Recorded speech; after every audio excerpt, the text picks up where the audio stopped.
Hello, my dear friends. Hope you are doing well and enjoying these sessions.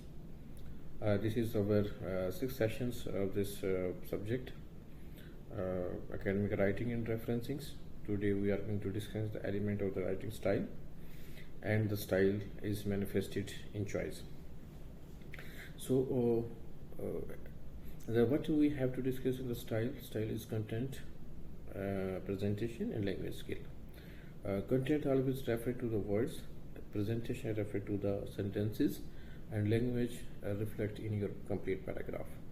So this is also integrated with your personal persona. What is you have to persona that reflect in your scientific research, personal backgrounds, tones, preferences, mode, life experience, and educations.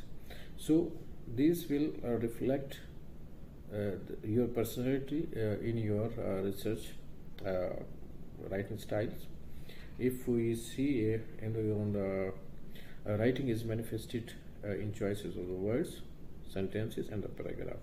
So sentence and the words only to the combine only to work on the document. So document consists on the like the sentence, words, and paragraphs. So what we have to see in the sentences like the complex, grammar, length, voice, and concise. So sentences must be like that, and the words that are also part of the style, the length, active, passive, tune, complexity, action, technical.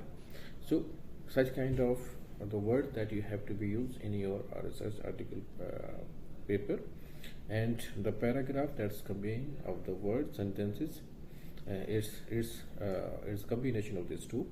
The paragraph is long, short, and logic and topic sentences. This document consists on the number of the paragraphs. What you have to be in the document, it's kind of the paper. It's a proposal, it can be a book, it can be an email, a formal report, and informal reports.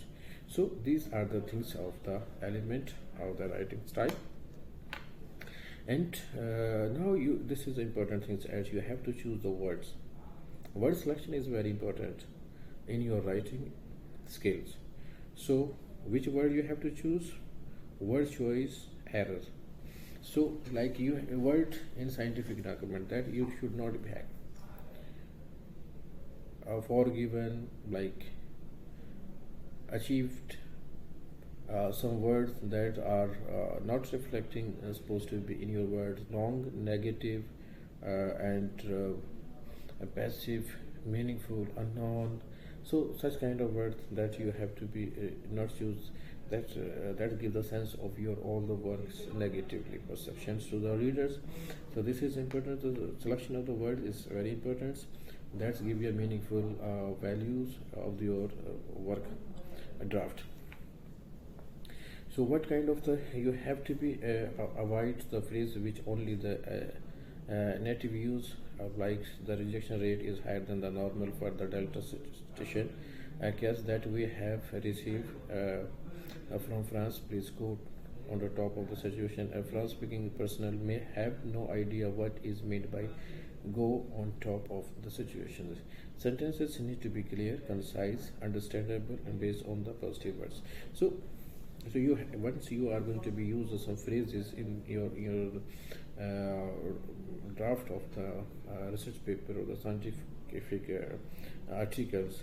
So you have to be use like a phrase that give a relevant sense of the readers. It's concise and helpful to the readers as well.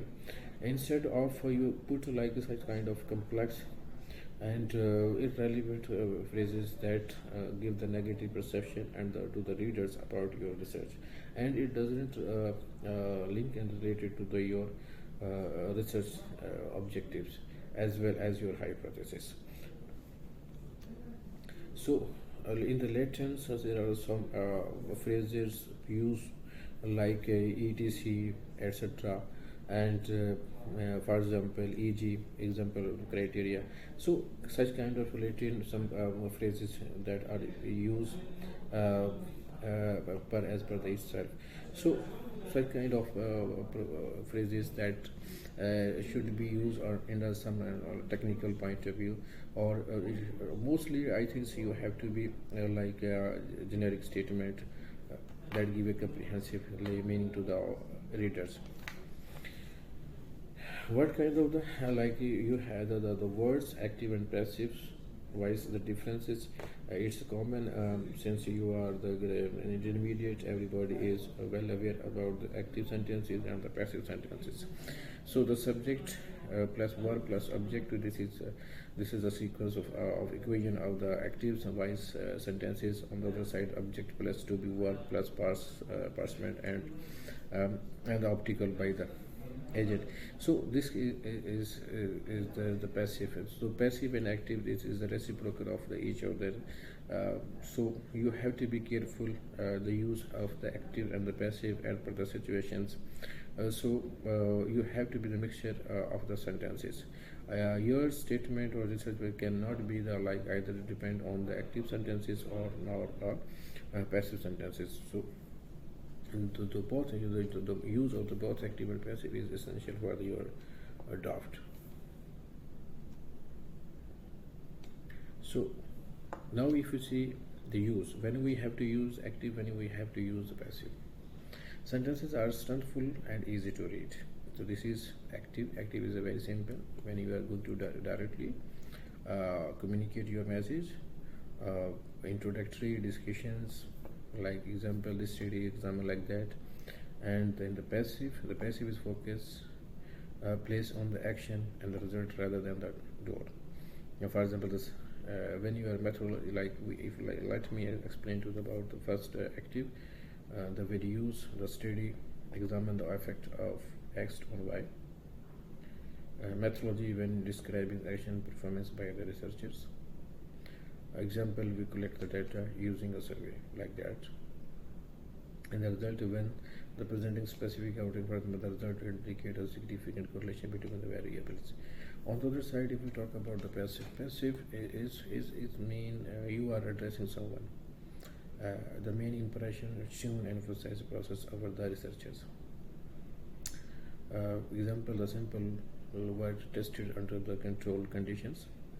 This is one example, but you have to like abstract when summarizing without emphasizing who conduct the actions. It means here is mostly and it starts with the subject. The novel techniques was developed to address the issues. So here is the difference is objective and the subjective point of view.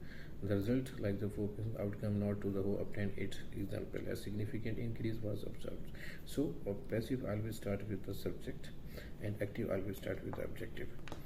So this is the major differences, and there one is the major difference. You always use the third verb in the passive sentences, while active has its own equation and each tenses accordingly. But in the passive, you have to use the third one. So when you have to be used the languages in the active and the passive, both voices. Either in the research paper, effective research paper often use a combination of the active and passive voice to the balance of clarity on the objectives. And otherwise you have to be follow some general generally where you have to be publish your articles, the guidelines. You have to be use avoid overuse of the passive voices. Consistency is key. So these are the following kind of the words that you have to be maintain, either active or either passive, but you have to be make the balance between active and passive. So this is our today's sessions. I hope it will give you enough clarity about the key element of the style of the sentences, words and paragraphs, as well as the active and passive sentences. Thank you very much.